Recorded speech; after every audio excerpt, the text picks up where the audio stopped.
Hello বন্ধুরা, নেপাল ভ্রমণ পর্বের শেষ ব্লকটিতে সকলকে স্বাগত জানাই। পোখরাতে সকালের দিকে বৃষ্টি হওয়ায় বেরোতে পারিনি। আজ পোখরাতে ষষ্ঠ দিনের রাত্রিবেলা।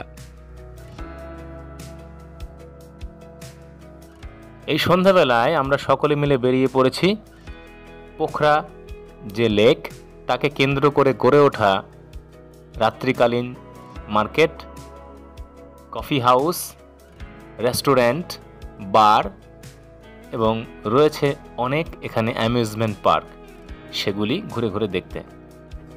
রয়েছে বিভিন্ন রকম খাবার দাবারের স্টল এবং বিনোদনের ব্যবস্থা। এই সব কিছুই ফেওয়া লেকসাইড রোড তার পাশেই কিন্তু গড়ে উঠেছে।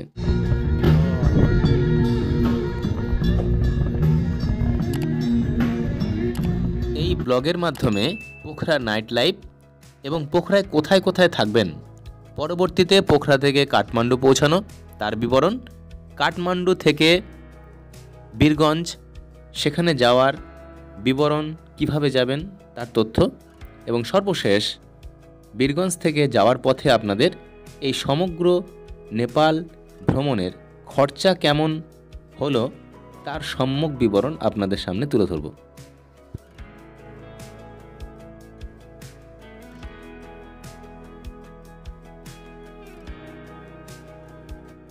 তাহলে চলুন বন্ধুরা, সকলে মিলে আমরা এই পোখরা নাইট লাইফ ঘুরে ঘুরে দেখি, উপভোগ করি।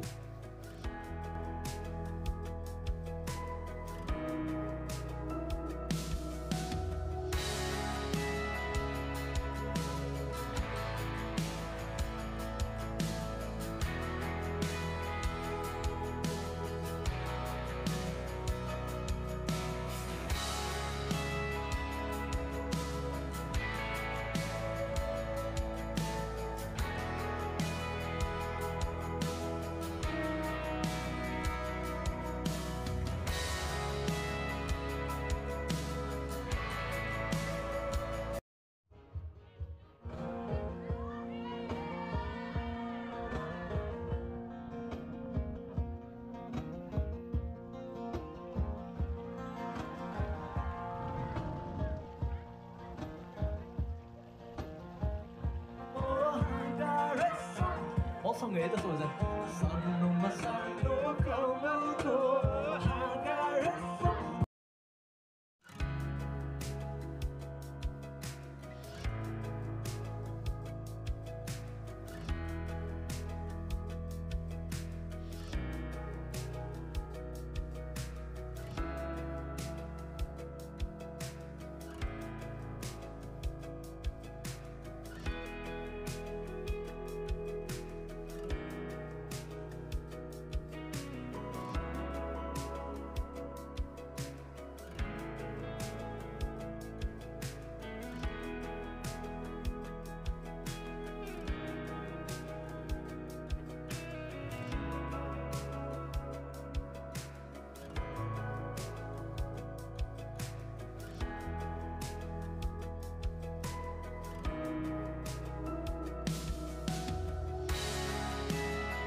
এল বোকাইতো এসপানল। আমরা এখানে অনেকটা সময় অতিবাহিত করলাম, এখানে খাওয়া দাওয়া হলো। Today not. We have already gone there in two. Okay. Yes, yes, yes. এবার হোটেলে ফেরার পালা। হোটেল থেকে স্বল্প দূরত্বে আমাদের রয়েছে পোখরা বাস পার্ক, সেখান থেকে রাত্রিকালীন বাসে ফিরতে হবে কাঠমান্ডুতে। জনপ্রতি আমাদের ভাড়া পড়েছে 800 নেপালি রুপি। পৌঁছে দেবে একেবারে সকাল 7টার সময়।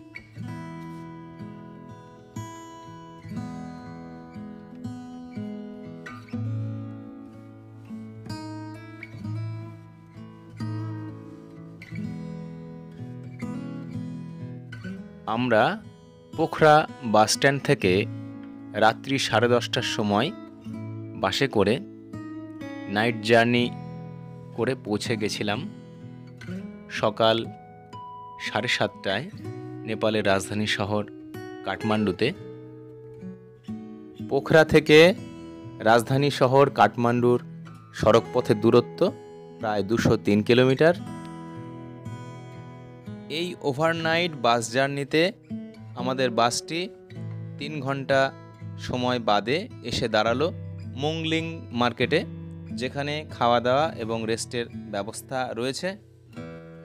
এর পরবর্তী স্থানটি পোখরা থেকে 94 কিলোমিটার দূরে অবস্থিত নাম কুরিন্টার, যেখান থেকে মনোকামনা মন্দির যাওয়ার ব্যবস্থা আছে। যদিও এই মনোকামনা মন্দির দর্শন করতে এলে একটি আলাদা করে ট্যুর প্ল্যান তৈরি করাই ভালো। এখান থেকে অন্নপূর্ণা, মানাসালু, হিমালচুলি পর্বতশৃঙ্গ দেখতে পাওয়া যায়।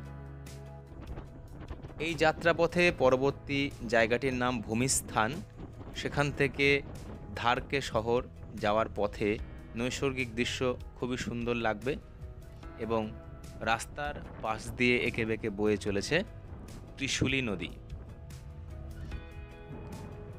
এভাবেই পৌঁছে যাওয়া যায় পরবর্তী শহর নওবিস সেখানে, এবং তারপর কাঠমান্ডু থেকে 26 কিলোমিটার দূরে অবস্থিত নাকডুঙ্গা চেকপোস্ট অতিক্রম করেই নেপালের রাজধানী শহর কাঠমান্ডুতে খুব সহজেই পৌঁছে যাওয়া যায়। এভাবেই আমরা এসেছি, কিন্তু রাত্রিকালীন সফরে আপনাদের সেই ভিডিওগুলো দেখাতে পারিনি।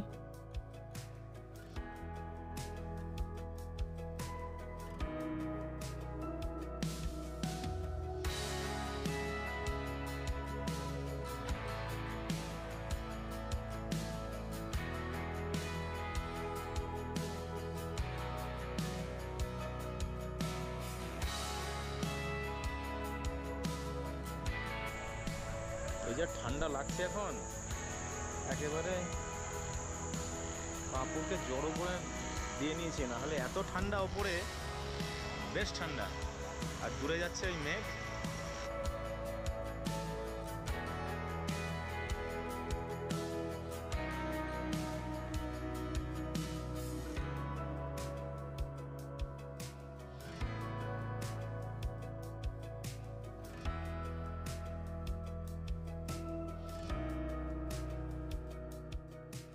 গত রাত্রে পোখরা থেকে ওভারনাইট বাস জার্নি করে আমরা কাঠমান্ডু পৌঁছে গেছি, এবং সেই কাঠমান্ডু থেকে যে প্রধান বাস স্টপ গঙ্গাবো বাস পার্ক, সেখান থেকে সহজেই বীরগঞ্জ ফেরার গাড়ি পাওয়া যায়।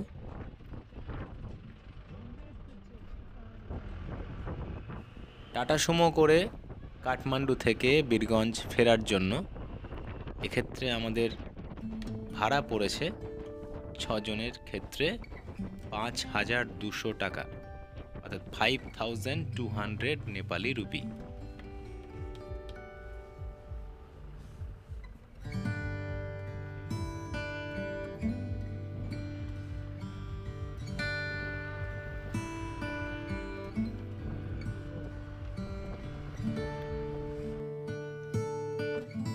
এই গাড়িতে যেতে যেতে একটা কথা স্বীকার করতেই হয়, নেপাল ভ্রমণের ক্ষেত্রে আপনি যে কোনো স্থান থেকে অন্য যে কোনো শহরে যান না কেন, যাত্রাপথ অত্যন্ত মনোরম এবং নৈসর্গিক দৃশ্য অনেক বেশি।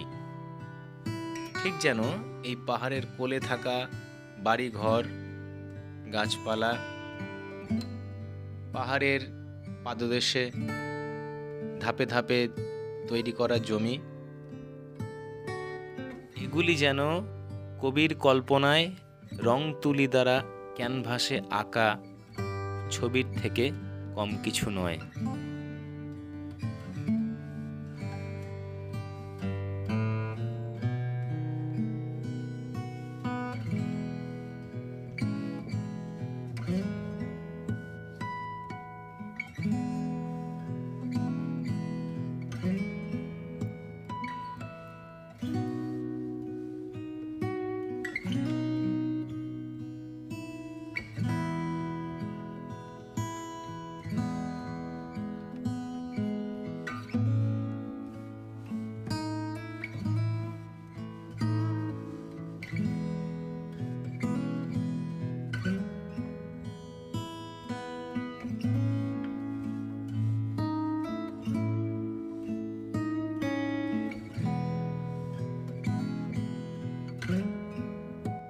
এভাবে প্রাকৃতিক সৌন্দর্য দেখতে দেখতে সকাল 11টায় টাটা সুমো করে বেরিয়ে আমরা প্রায় সন্ধে 6টার কাছাকাছি পৌঁছে গেলাম বীরগঞ্জ বাস স্টপের কাছে।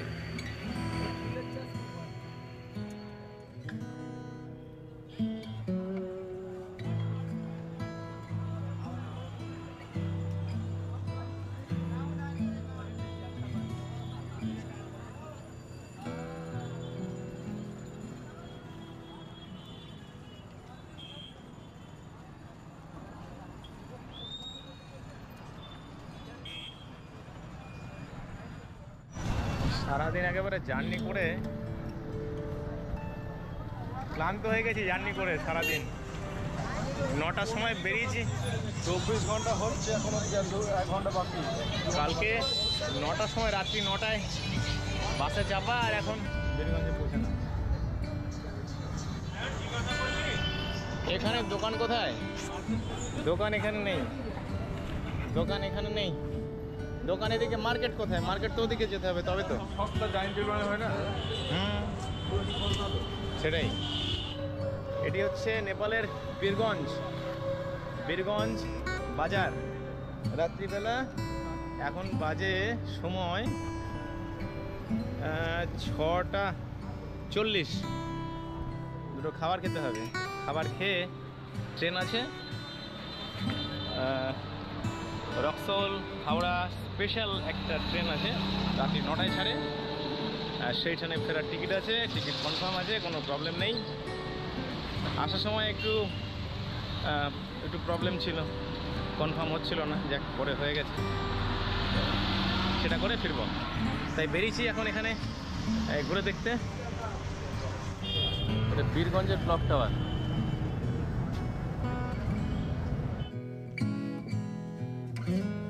আচ্ছা লাগছে। আমরা ঘুরতে ঘুরতে চলে এলাম বীরগঞ্জের বিখ্যাত গহুয়া মাই মন্দিরের কাছে। এই হচ্ছে মন্দির চত্বর। সন্ধ্যাবেলায় মায়ের মন্দির খুব সুন্দরভাবে সেজে উঠেছে, চারিদিকে আলোকসজ্জা। এখানে এলে রয়েছে প্রচুর পরিমাণে কেনাকাটা করার মতো দোকান। এই স্থানটি নেপালের ঘরোয়া জামাকাপড় ও প্যারা জাতীয় মিষ্টির জন্য প্রসিদ্ধ। রক্সোলের স্টেশনের কাছেই অবস্থিত শম্ভু ভোজনালয়, শম্ভু হোটেল। এই শম্ভু হোটেলে এই খাবার, শাকাহারি খাবার, নিরামিষ খাবার। এতে পেঁপের চাটনি আছে, এটা ওই ভেন্ডি ভাজা, একটা চানা ডাল, এটা একটা ডাল, আলু ভাজা, আর এটা স্যালাড।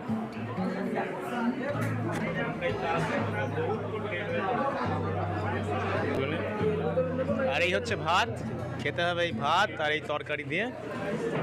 খেয়ে দেখি কেমন লাগে। শম্ভু হোটেল ভালো, আগে একবার খাওয়া হয়েছে, এই নিয়ে দ্বিতীয়বার।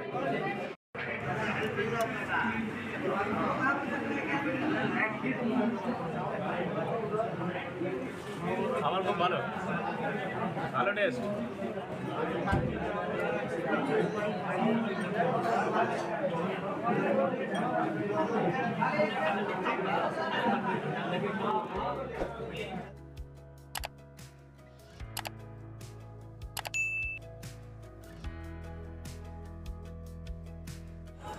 রক্সোল স্টেশন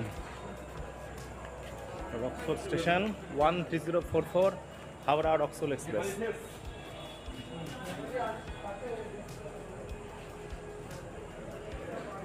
প্ল্যাটফর্ম নাম্বার 2 নম্বর থেকে ছাড়বে। বেরিয়ে যাই। ডাবলস একটা ফিডব্যাক। বন্ধুরা, আমাদের এই 7 দিনের নেপাল ভ্রমণের জন্য যা খরচ হয়েছে তার সমস্ত বিবরণ আমি আমার ডেসক্রিপশন বক্সে দিয়ে দিচ্ছি। আপনারা সেখান থেকে সেগুলি পেয়ে যাবেন এবং আশা করি এগুলি নেপাল ভ্রমণের ক্ষেত্রে অবশ্যই কাজে লাগবে।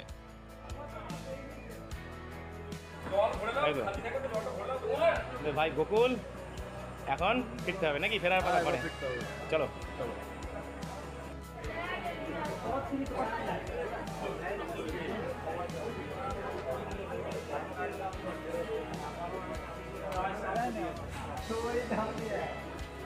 इसी ट्रेन में बैठा है।